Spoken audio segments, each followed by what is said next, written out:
Welcome to the Henley Centre for Leadership Leadership Gems interviews.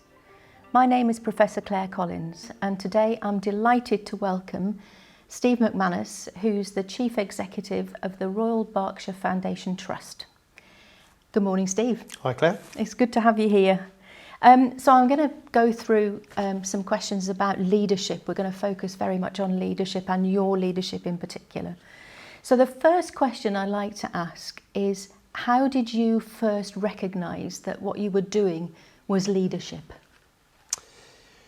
So I came through a clinical route in terms of my NHS career on the nursing side, and I think the first time I really recognised being in a leadership role was when I reached the level of kind of ward charge nurse or ward manager. So I was responsible for a 30-bedded acute medical ward within a hospital in Oxfordshire. And I suppose it was at that point really felt the responsibility, accountability, investiture, I suppose, in terms of the people I was working with and the entire ward or unit that I was responsible for. Okay, thank you. So in the Henley Centre for Leadership, we often use the phrase leadership for what?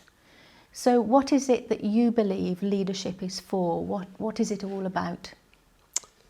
For me, Claire, it's about betterment of the communities that we serve, certainly from a healthcare perspective, and betterment in terms not just of kind of ill health, which is often associated with maybe an organisation like mine that's an acute hospital, but we've got a much wider responsibility in terms of betterment of well-being, betterment of kind of health improvement, betterment around access to health and health inequalities, and a real recognition that as an organisation we don't just provide healthcare, we are a key institution within a community, so it's about our relationship with that community. Thank you very much. And who do you feel you do leadership with? So there are people around you that are also engaged in leadership. And to make a compound question of this, when do you feel that it's right to step aside or share that leadership with others? So a very personal view of that is that I think I'm leading for the 6,200 staff and volunteers that make up the Royal Berkshire Foundation Trust, because it's those colleagues, those care workers, whether they are in clinical roles or non-clinical roles, who all contribute to the work we do for the community we serve across Reading and Berkshire. So my leadership focus is on creating the conditions for those 6,200 kind of colleagues to be the best that we can be. We do that through really trying to support and enrich the leadership capability throughout the organisation. I think the question about stepping aside is very much around your approach to and view on distributed leadership. Mm-hmm. And I don't think you ever step aside from your leadership role, because your decision to support more distributed leadership, to support accountability of decision making through the organisation, is a leadership act in itself. That you then have to maintain and develop and nurture further. So I don't think you ever step aside from your leadership, but it's just how you deploy your leadership actions. Okay, and how do you evaluate your impact and your success? So when do you know that your leadership has been successful? So within my organisation, I've tried very much to simplify the way we engage across the organisation and with our communities we serve into two quite simple vehicles. There's a lot of complexity within both, but the first one is around our values, behaviours and culture, and the second one is about our longer term direction or our long term strategy for services that we're kind of providing into our communities. So I suppose my kind of evaluation of my leadership impact is on both the quantitative and qualitative measures of how both of those vehicles are delivering for our communities and for our people across the organisation. So within the sort of culture, values and behaviours space, how are we doing in relation to our staff satisfaction and what they particularly say about their work within the organisation, their feeling of inclusion, the feeling that they're able to do their job in a really effective way. And in terms of our kind of longer-term direction, some of the things that we've set for the next 3 years, 5 years, are we kind of moving towards that in a way that is adding value to the health and care we're providing to that kind of wider community? So those are the sort of measures that I look at, but in the context of those two kind of simple vehicles that we talk about a lot inside the organisation. So thinking of culture, values and behaviour and the long-term plan, COVID must have interfered with that somewhat. Could you say a little bit about what the effect has been of the pandemic on both of those main issues? So it's a really interesting question because I get asked quite a lot about what's the last 2 years been like, and I suppose my answer always starts with we've been challenged by but not defined by the last 2 years. We've not been defined by the pandemic. I think the strong foundations that we have within the organisation around our culture, values and behaviours, which actually aren't just a reflection of, say, the last 5 years that I've been in that organisation, but we talk a lot about the fact that the Royal Berkshire Foundation Trust has been delivering health and care to our local community since 1839. So we've got a long history of that service into our communities that is a really important part of our culture, and we've built on that particularly over the last 5 years in terms of what that really means about our behaviours and bringing those values to life. So that's a real strength that we took into the period at the beginning of 2020.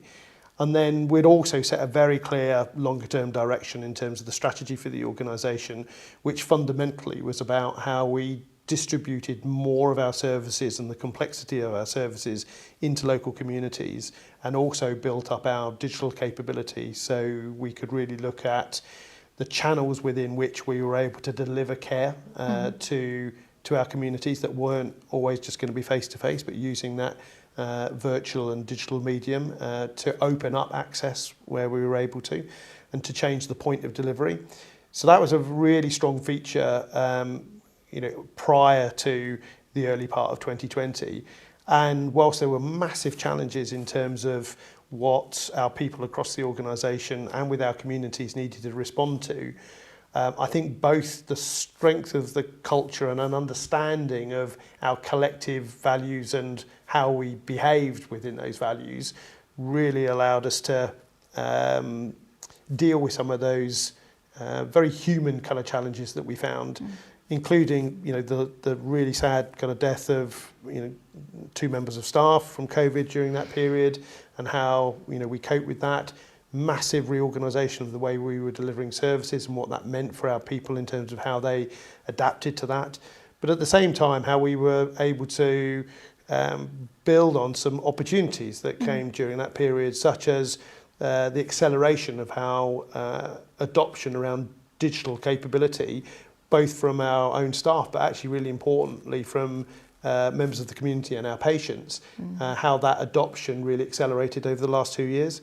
So whilst there were a huge amount of challenges, we were also challenged to really accelerate some of our kind of longer term strategic aims over the last 2 years as well.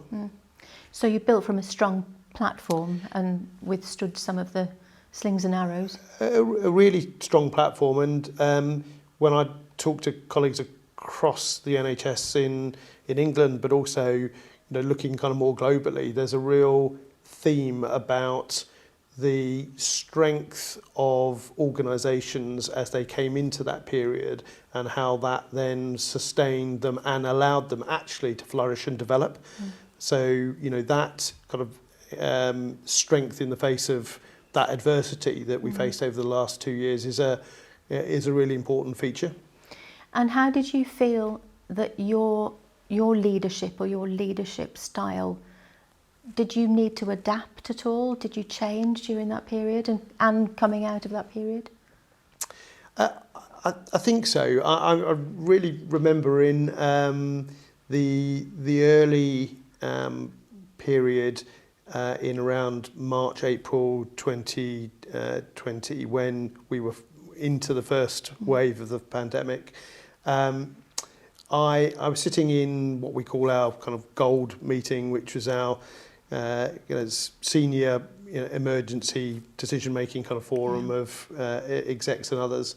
And I had a moment where I thought, I'm not 100% sure what my role is here, because actually the team are taking accountability for decisions and getting on and making those and supporting the sort of distribution of leadership into the organisation where really difficult decisions were being made very much at clinical service level, and we were creating the right conditions around that.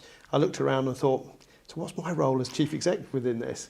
And I suppose what I really focused on was how we looked at that kind of communication out into the organisation, making the organisation feel smaller and connected in terms of what was happening across our organisation and within our local communities, and working outside the boundaries of the organisation into local communities and with our wider system partners around how we could actually look at working at a greater scale in terms of dealing with some of the challenges that we faced. So it was a really interesting period of, I suppose, seeing the product of our investment in leadership development playing out at a time of greatest need. That sounds good. That sounds excellent. So changing the emphasis somewhat, can you think of a time when your leadership or the leadership around you has gone wrong, and what the consequences of that might have been, and in fact what you've learned from that? A couple of examples. The first is in August 2020, I was asked to go and take up a national role within NHS Test and Trace. So Baroness Dido Harding asked, who was leading Test and Trace at that point, asked if I would go and take up a national role as the National Director for Containment, which was one of the arms of NHS Test and Trace at that time. And I believed, rightly, that we had a really strong team. We'd invested in our team development significantly and consistently over the previous couple of years. And we had a really strong kind of team ethos within the Royal Berkshire Foundation Trust. So I felt kind of stepping out from that team, the team capability would certainly be kind of maintained. I think my mistake was actually really understanding where the speed that a senior leader maybe steps out from even a well-performing team has significant ripples and effects. And I stepped out very rapidly. I was asked to step into the new role at a national level within a week. And I think what unfolded back into the organisation subsequently was, some really significant challenges of that senior leadership team to realign around that change that happened very rapidly. And I suppose, Claire, what my kind of overall learning was, I was with NHS Test and Trace for just over 8 months, and during that period, I kind of reflected and talked about leading 4 different teams. So I led the team at Royal Berkshire Foundation Trust before I stepped into NHS Test and Trace.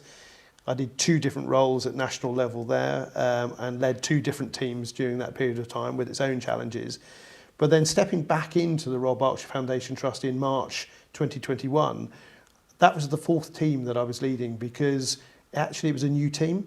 Even though it was made up of the same people, we'd all had different experiences. They had had different leadership experiences during the period I was away, and it was really important to reflect that we needed to kind of rebuild those team relationships as if it was a new team. So I suppose it really underlined to me the importance of any change in a team is significant, and really making sure you pay attention to that, even if you think that you've got a strong team that is already invested in its own development. Things were moving very rapidly at that point and changing very rapidly, weren't they? They were, and so there was an expectation that everyone adapted very rapidly. But I think you can view an organisation and teams in a number of different ways, and the way sometimes I think about it is the sort of the ends of the spectrum being very mechanistic and the kind of mechanics of an organisation and a team, versus an organisation and therefore teams being very much a social system.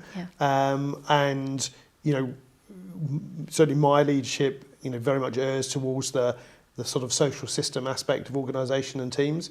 And so really recognising that when you change the balance, the dynamics of that kind of social interaction that you have within even a strong team, it has significant ripple effects for individuals and collectively. So, adapting fast to the situation that we were in, if I probably had my time again, I would have taken a different approach in terms of kind of my departure and how I managed that kind of step out of the organisation during that particular period of time.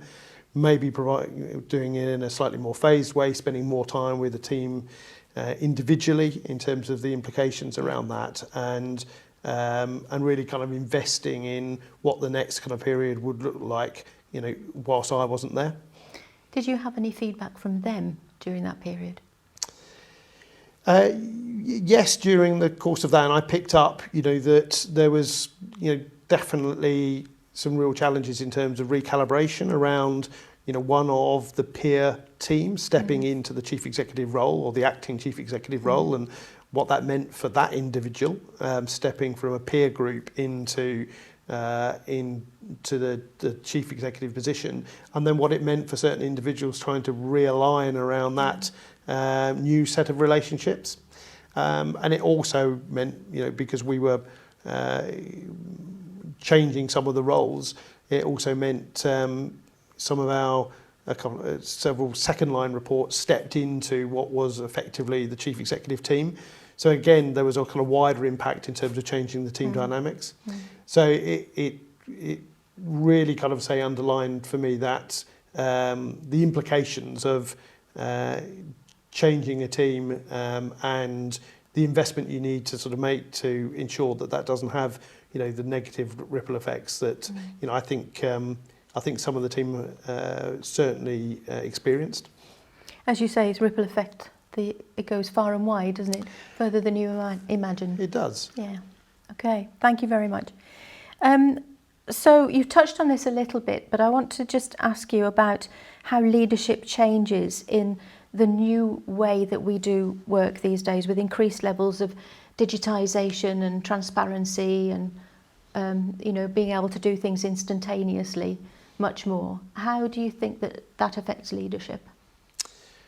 So I think, firstly, I think it's really positive, and we've, as I say, invested significantly over the last 5 years to make the organisation a highly digital and highly mature digital organisation in terms of what we are able to do. So we've effectively removed kind of all paper in terms of the electronic medical record and electronic prescribing, and the way that our kind of patient information is kind of managed. So our people have had to adapt over that last 5 years from a way of working, which is paper-based, into a fully digital space, and that isn't actually a technology transition; it's a cultural transition.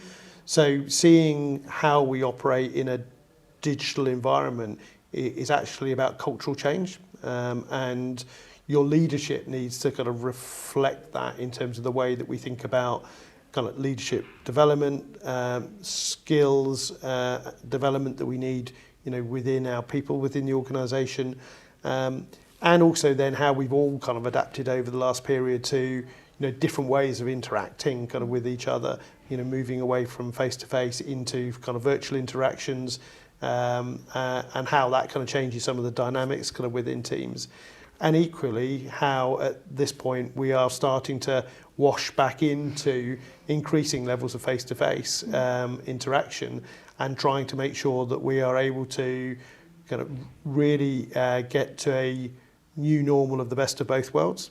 So I think there's been a significant amount of kind of leadership learning about how you lead teams that sometimes are working in a hybrid environment, how you as leaders and done with our local supervisors, how do you support individuals working in different ways, both say face-to-face within the work environment or within the home environment. One of the big kind of cultural things for leadership and supervision is, certainly maybe in the public sector, I'm not so sure whether it's exactly the same in the private sector, but there is sort of sometimes has been an ethos of, you're working if I can see you, and so adapting the sort of the leadership culture, the supervisory culture from, I need to create the right conditions for you to do your job, and your job is about delivering kind of outputs and outcomes, as opposed to the fact that I know you're working because I can see you sitting across from me in the office or in whatever work environment. And that's been particularly interesting in terms of how we've had to really think about that between colleagues across our organisation who are in clinical roles, who right the way through the last 2 years have had to be in the work environment because we're dealing and supporting patients directly, through to significant other elements of our people who work in really, really important support roles, but maybe not directly with patients, and so therefore have been either working at home or working in a much more hybrid way. So our workforce now is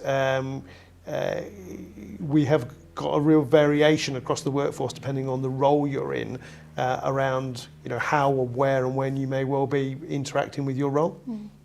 I was teaching a group on the apprenticeship scheme from Kettering not all that long ago, and I heard this wonderful phrase, COVID keeps.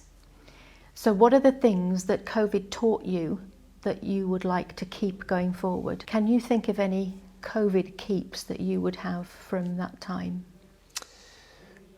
Yeah, so I've touched on the digital environment, really important. We've built, say, even further and even faster than we'd planned before we entered into that early part of 2020, and that that's been really important.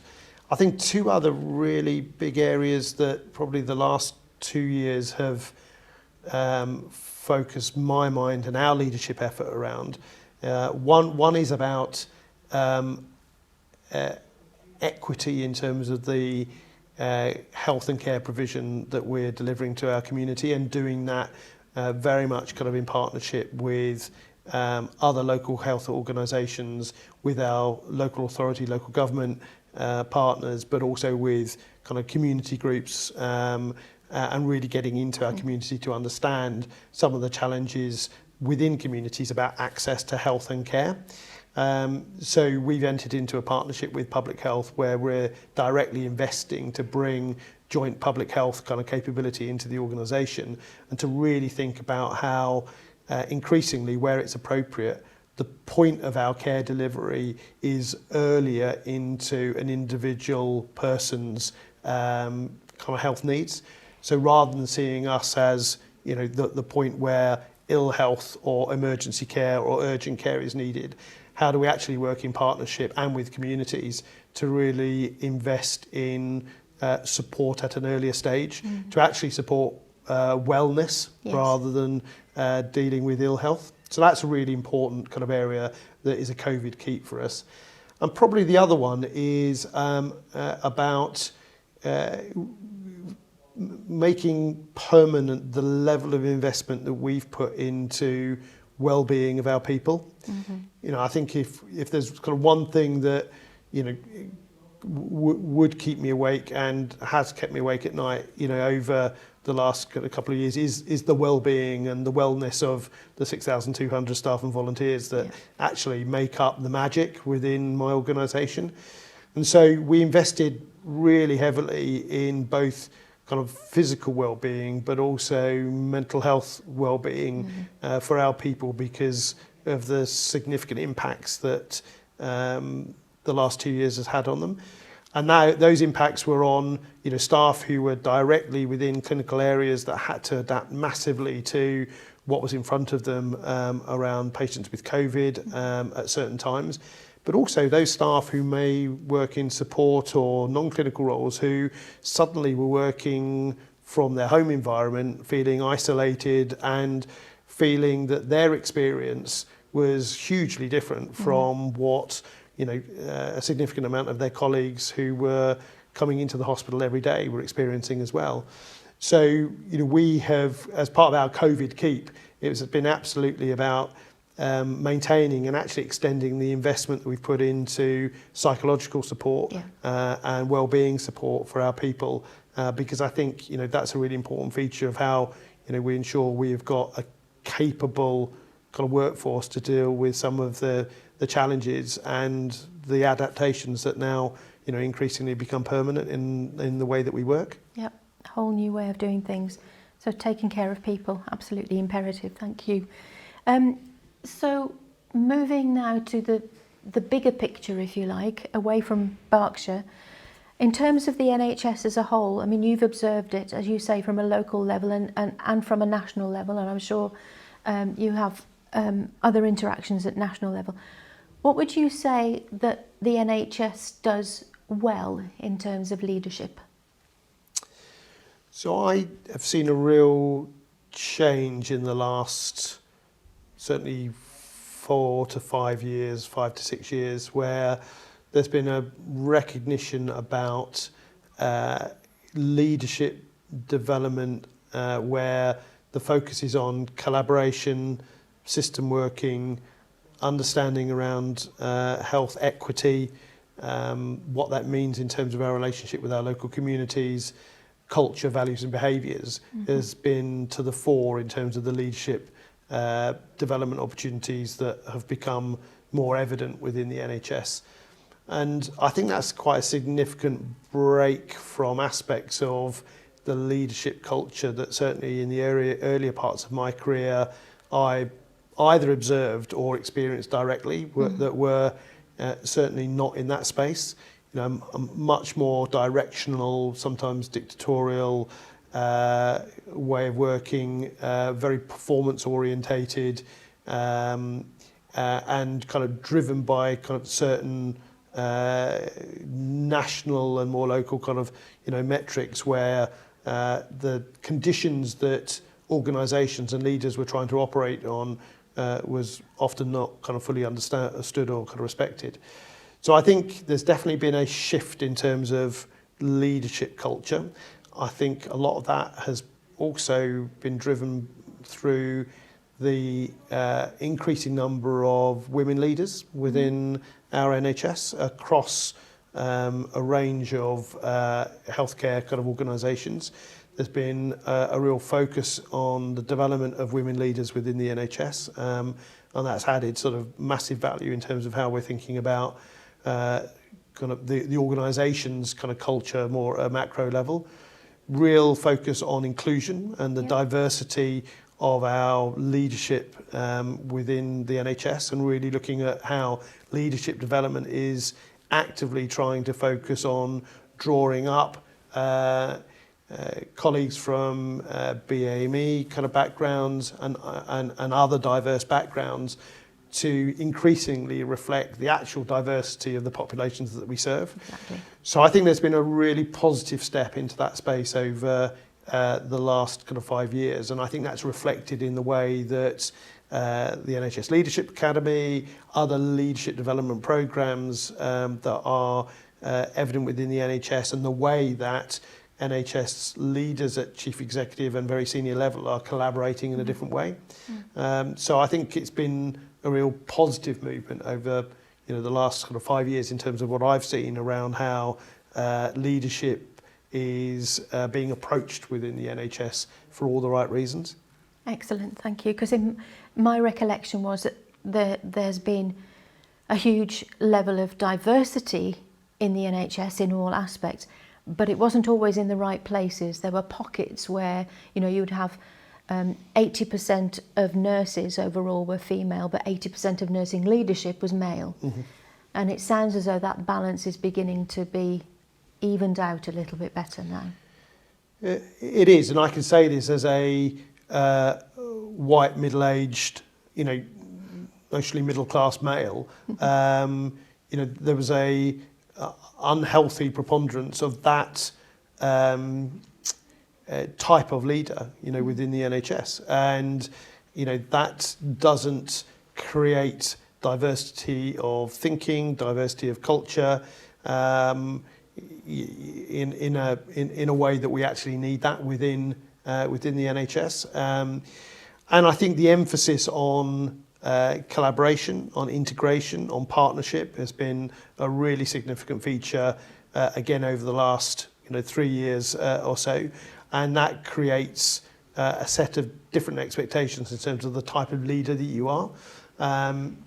So from a personal point of view, I often talk about my leadership role is I'm in the chief exec role and therefore a leadership role within the Royal Berkshire Foundation Trust, but equally I'm a leader within my local and wider system with accountability around the leadership actions and accountability to a wider population than I serve just through my leadership role at the Royal Berkshire Foundation Trust.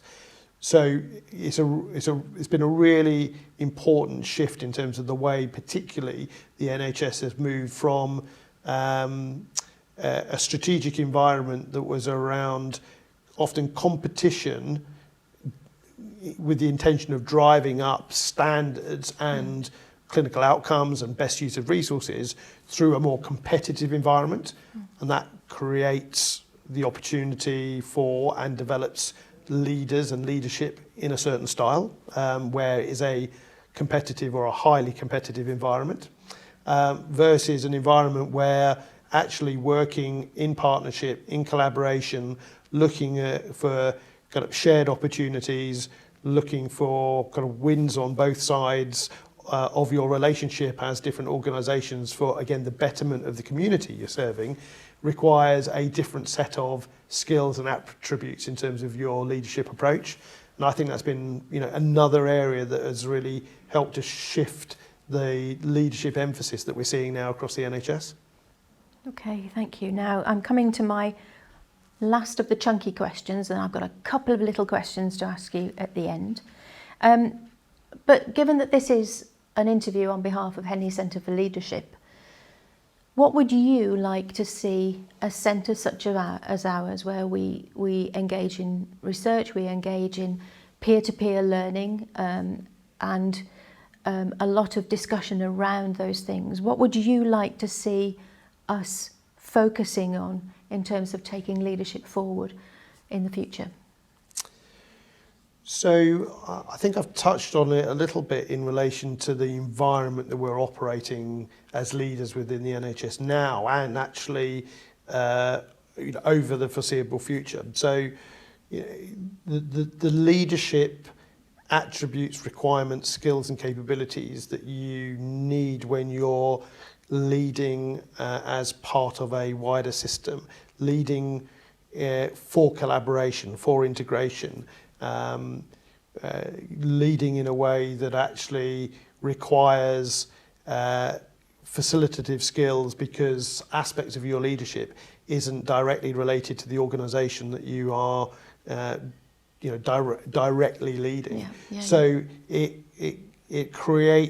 really creates the need for us to really think about what are some of those attributes when you're operating in that environment, both leading your organisation and leading for the benefit of a wider population that requires you to have a commitment to partner organisations and working with other leaders around you. So how do you actually work in different types of teams? The team that you work with directly in your organisation, but you're part of a wider team, part of a leadership community that has a shared responsibility to those kind of wider commitments of kind of system leadership and system work. I think that's a huge shift, and I think we have seen some really positive inroads into that. But I think the leaders coming through the NHS now, I think that's a really important area that we're going to need to invest significantly in that development. And actually, the ability to then see within that your relationship with kind of community interaction, community groups, thinking much more broadly about third sector partnerships, and actually really thinking about partnerships in its broadest sense. Yeah. So how do you bring the learning from other sectors outside of the NHS, outside of the public sector, but other sectors into the space, again, for the sort of betterment of your own leadership, but ultimately the betterment of the communities that you're serving? Really interesting. Thank you very much. So, a couple of pop culture questions for you here. So, what's your favourite leadership myth that gets on your nerves? I think it's that